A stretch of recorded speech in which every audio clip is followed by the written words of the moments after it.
Bawal na, takaw disgrasya pa ang ginawang pagpasok sa expressway ng isang rider na muntik pang sumalpok sa kasalubong na truck.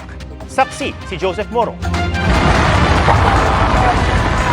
Sa unang tingin, mapayapa ang biyahe ng motorsiklong yan sa R10 ramp ng NLEX na gawing port area sa Maynila, papuntang NLEX Harbor Link.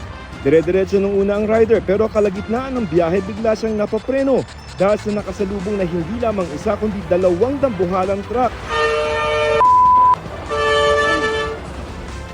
Nakagilid naman ng rider at doon naging malinaw, nasa mali pala siyang lane.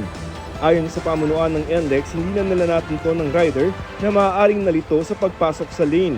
Parang nagkamali siya, sir. Siguro nakita niya baka iba na yun and then bumalik din po siya pababa. May mga signage po tayo dyan. Ngayon po, iba pong rider, hindi po nila naibabasa, ini-ignore nila. Dire-diretso po sila, naliligaw po.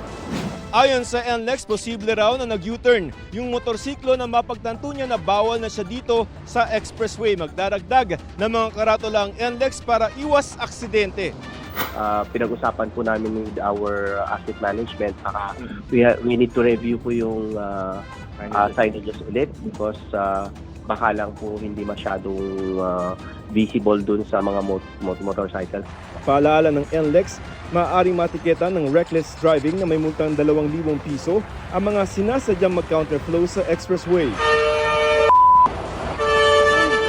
Para sa GMA Integrated News, Joseph Morong ang inyong saksi. Mga kapuso, sama-sama tayong maging saksi. Mag-subscribe sa GMA Integrated News sa YouTube at para sa mga kapuso abroad, samahan niyo kami sa GMA Pinoy TV at sa www.gmanews.tv.